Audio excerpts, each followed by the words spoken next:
Hello, it's me, Reese, and today I will be interviewing my mother. So, yeah. So the first question is: many writers draw inspiration from lived experiences. If you had to write a poem about a profound moment in your life, what would it be about? A profound moment in my life, I would have to say when I graduated from college. Why Why what? Why did you choose that? I chose it because it wasn't just because I wasn't just like a normal 22-year-old graduating from college. I was actually already 38 when I graduated. And I had to wait to go to college until my older kids were a little bit older. And so at that time I was a single parent and they were in elementary school and middle school. And so I had to work full time and go to school full time and take care of them. And I did it all on my own. So it was just even greater sense of accomplishment for me, since I had all those other obstacles I had to overcome and I was still able to graduate.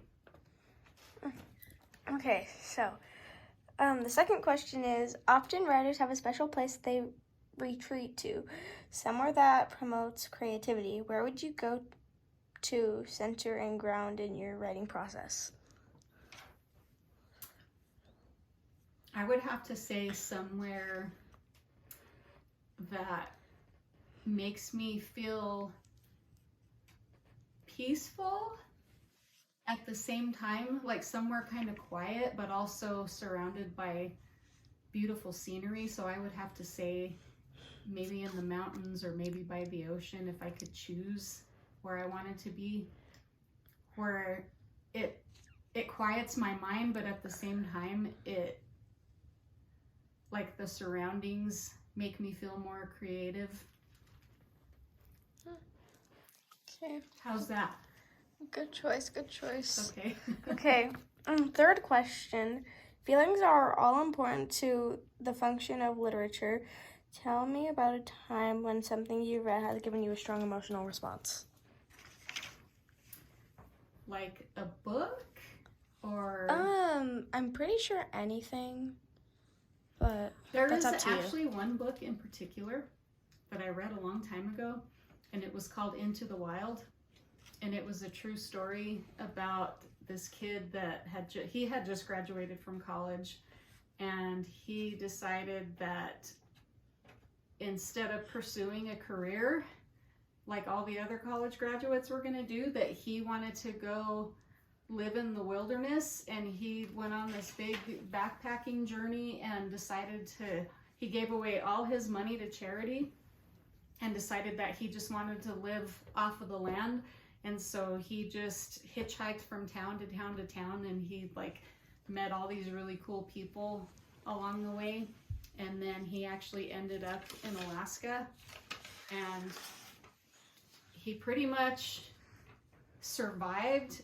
Once he got to Alaska, he hiked way out into the wilderness where there was nothing but wild animals, and he actually ended up getting trapped where he was at because when he got there, it was wintertime, and he was able to hike across the river. And when he decided that he was going to leave, because he was actually starting to starve and he wasn't really a skilled hunter, and so when he decided that he wanted to leave, it was springtime, and so all the snow had melted.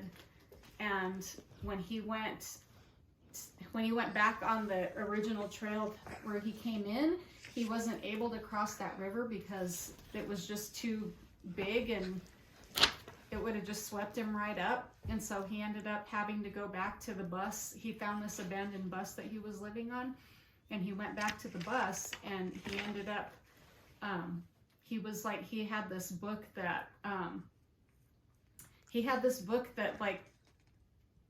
told him what kinds of berries and things he could eat out in the wilderness that weren't poisonous. And he ended up accidentally eating these poison berries, and it actually ended up making him starve to death, and he actually died out in the wilderness. And I always have a pretty strong emotional response when it's like a true story like that. And then they made it into a movie, and then the movie was like almost exactly like I pictured it when I read the book. So it was really cool. How's that? Okay. I have one question. Okay. How did he end up in Alaska? He hitchhiked. Makes more sense. So he started out in, I believe he was in Atlanta, Georgia, because I think that's where he went to college. He was in either Savannah or Atlanta, somewhere on the East Coast. And he just, I mean, it took him months. Like, it wasn't like, you know, from one week to the next. It took him, like, he didn't tell his family where he was going.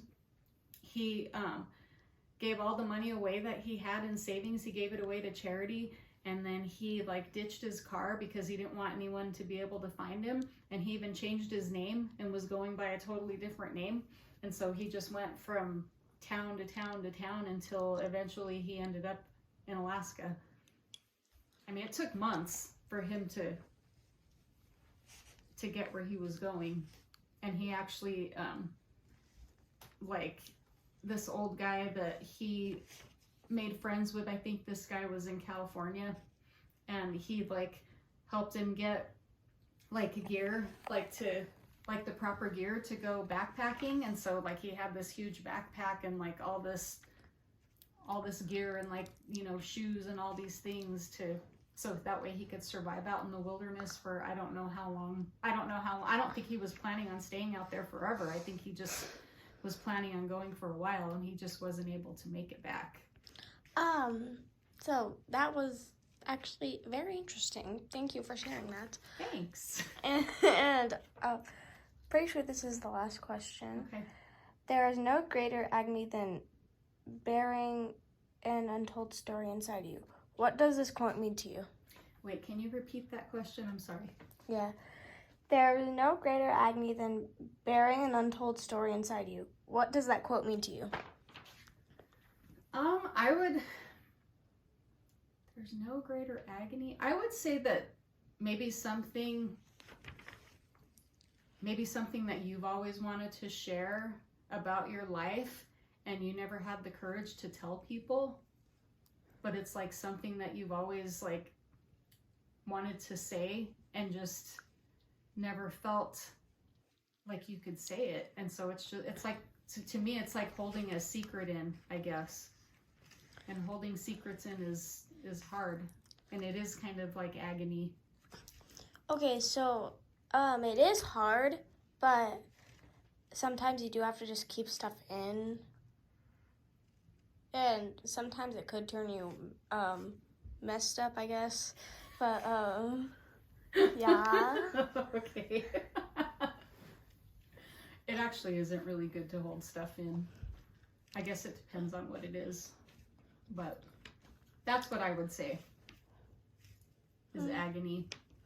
Okay, so thank you, Mom. Sure. Thank you. Okay, bye.